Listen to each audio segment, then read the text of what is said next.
هل أتى على الإنسان حين من الدهر لم يكن شيئا مذكورا আল্লাহ রাব্বুল আলামিন বলেন, মানুষ তোমরা কি তোমাদের অতীত ইতিহাসগুলো পর্যালোচনা করে দেখো নাই? তোমাদের পরিচয় দেবার মতো কোনো নাম, কোনো পরিচয়, কোনো গন্ধ, কোনো অস্তিত্ব ছিল না।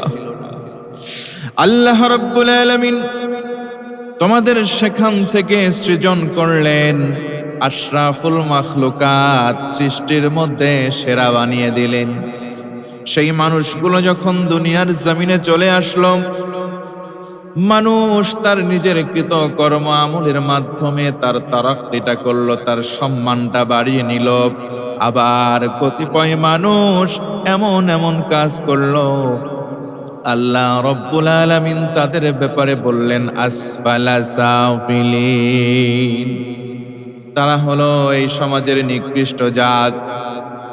আল্লাহ অন্য আয়াতে কারিমার মধ্যে বলেন উলাইকা কাল আনআমি বাল হুম আদাল, নিশ্চয়ই চতুষ্পদ জন্তু আর জানোয়ার আছে, চতুষ্পদ জন্তু জানোয়ার তাদের চাইতেও হলো কিছু কিছু মানুষ যাদের ইন্দ্রিয় শক্তি থাকার পরেও কাজে লাগায় না, তারা কুকুর শৃগালের চাইতেও নিকৃষ্ট।